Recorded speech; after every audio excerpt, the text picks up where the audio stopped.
पास करने वाले विद्यार्थियों के लिए आवश्यक सूचना। हरियाणा उच्च शिक्षा विभाग ने यूजी कोर्स में दाखिला लेने के लिए ऑनलाइन फॉर्म भरने की अंतिम तिथि जारी कर दी है। विद्यार्थी यूजी कोर्स में दाखिला लेने के लिए 3 जून 2024 से 25 जून 2024 तक उच्च शिक्षा विभाग के पोर्टल पर ऑनलाइन रजिस्ट्रेशन करवा सकते हैं। इस बार विभाग द्वारा यदि फॉर्म भरते समय कोई गलती हो जाती है तो उसको सुधारने के लिए भी OTP बेस ऑप्शन दिया गया है। फॉर्म में गलती सुधारने के लिए यह ऑप्शन विद्यार्थी के पास 26 जून 2024 तक रहेगा।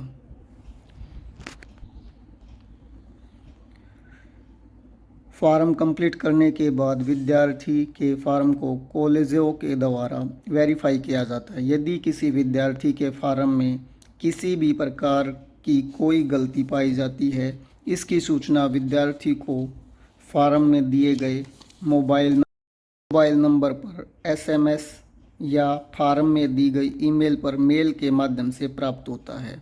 इसलिए जो विद्यार्थी साइबर कैफ़े से या अपने किसी रिश्तेदार से अपना फॉर्म भरवाते हैं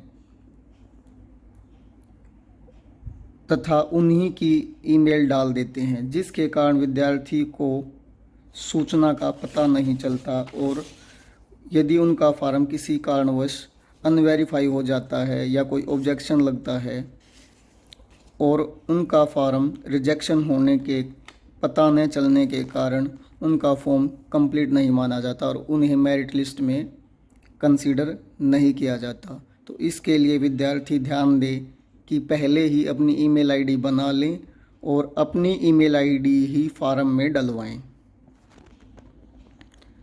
ताकि आपको सभी सूचनाएं समय पर मिलती रहें। इसके बाद बात आती है ईमेल से अलग आपको कौन कौन से अन्य दस्तावेज़ फॉर्म भरने के लिए आवश्यक हैं। तो इसके लिए विद्यार्थी जाएंगे स्टूडेंट लॉगिन, उसके बाद अंडर ग्रेजुएट ऑप्शन। यहाँ आपके सभी ऑप्शन दिखाए गए हैं कि कौन कौन से दस्तावेज आपके लिए आवश्यक हैं। सबसे पहले आपको ज़रूरत होती है एक पासपोर्ट साइज़ फ़ोटो। ये जैसे दिखाया गया है, एक पासपोर्ट साइज़ फ़ोटो जो कि JPG और PNG फॉर्मेट में 50 KB से ऊपर का नहीं होना चाहिए। उसके बाद एप्लीकेंट्स सिग्नेचर जिसका साइज़ 20 KB से ज़्यादा ना हो। उसके बाद आपकी 10th और 12th की मार्कशीट जिसका साइज़ 300 KB से ज़्यादा ना हो। फ़ोटो या PDF फाइल आपकी यहाँ आप अपलोड कर सकते हो। उसके बाद माइग्रेशन सर्टिफिकेट, यदि किसी विद्यार्थी ने हरियाणा बोर्ड से अलग किसी अन्य बोर्ड से 12वीं की परीक्षा उत्तीर्ण की है, जैसे CBSE या नेशनल ओपन NIOS, तो उनको माइग्रेशन सर्टिफिकेट भी अपना फॉर्म भरते समय अपलोड करना है। इसके बाद यदि किसी विद्यार्थी ने NSS NCC या कोई स्पोर्ट्स सर्टिफिकेट, कोई अचीवमेंट है, तो उसका भी सर्टिफिकेट आप अपलोड कर सकते हैं। इसके लिए आपको कुछ वेटेज मिलती है। इसके बाद जो विद्यार्थी हरियाणा से हैं तो उनको रेजिडेंशियल सर्टिफिकेट की भी आवश्यकता है। उसके बाद आपका आता है कास्टल सर्टिफिकेट। कैटेगरी में एडमिशन के लिए SC स्टूडेंट है, BC स्टूडेंट है, तो उसके लिए आपको अपना कास्टल सर्टिफिकेट भी अपलोड करना पड़ता है।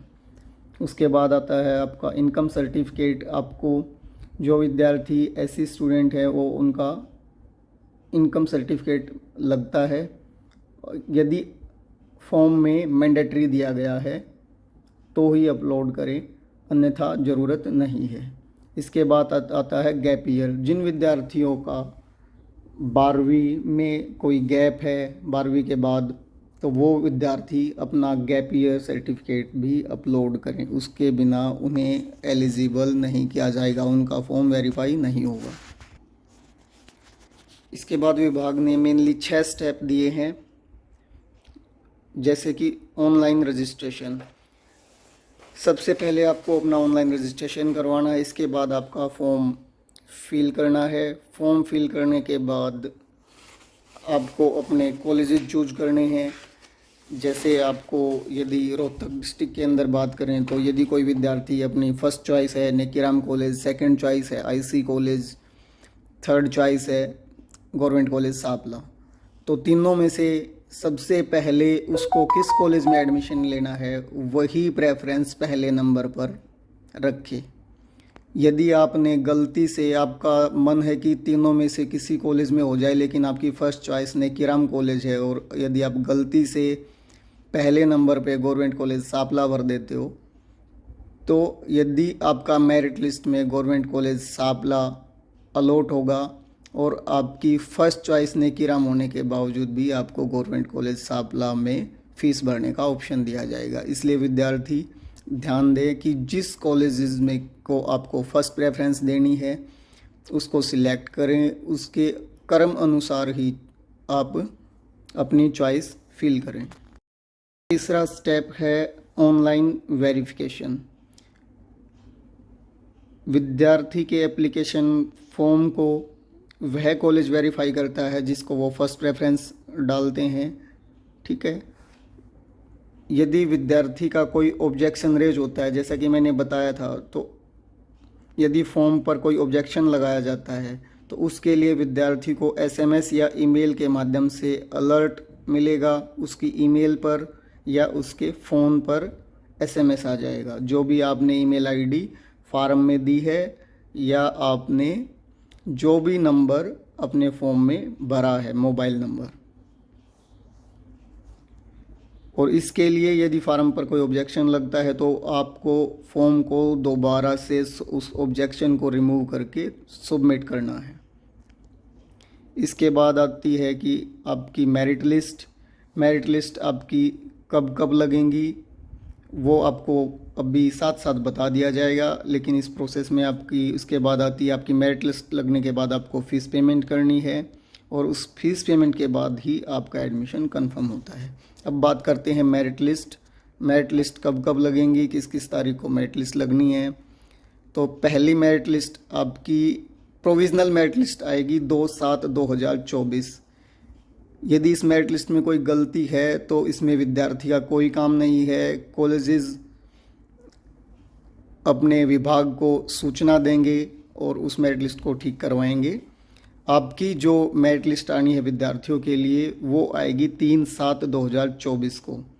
3/7/2024 को मेरिट लिस्ट आने के बाद विद्यार्थी 4/7/2024 से 8/7/2024 तक अपनी फ़ीस भर ले, अन्यथा उनका एडमिशन कंफर्म नहीं होगा। उसके बाद आती है second merit list. Provisional merit list वही, ये विभाग के लिए, कॉलेजेस के लिए है विभाग की तरफ से। आपके लिए merit list, final merit list आएगी 10/7/2024, जिसकी फ़ीस भरने की तिथि 10/7/2024 से 12/7/2024 तक रहेगी। इसके बाद बात आती है फिजिकल काउंसलिंग, जो कि 15/7/2024 से शुरू होगी।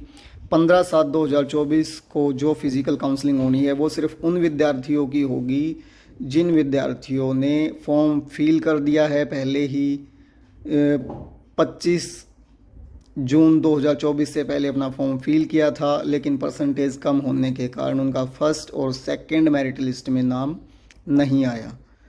तो उन विद्यार्थियों को 15 जुलाई को फिज़िकल काउंसलिंग में भाग लेने का मौका मिलेगा।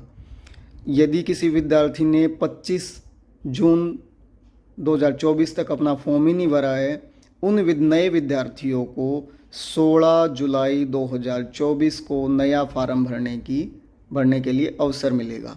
लेकिन वो अवसर कैसे मिलता है, इसमें भी विद्यार्थी कि यह मौका आपको मिला ज़रूर है, लेकिन इसके लिए आप ध्यान रखें कि आपको केवल उन्हीं कॉलेज के लिए प्रेफरेंस भरनी है जिन कॉलेजों में सीटें वैकेंट।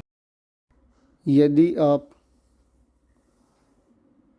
ऐसा कॉलेज चूज़ करते हो जिसमें उस कॉम्बिनेशन में सीट वैकेंट ही नहीं है, तो आपको वहाँ प्रेफरेंस भरने का कोई फ़ायदा नहीं होगा और आपका एडमिशन रह जाएगा।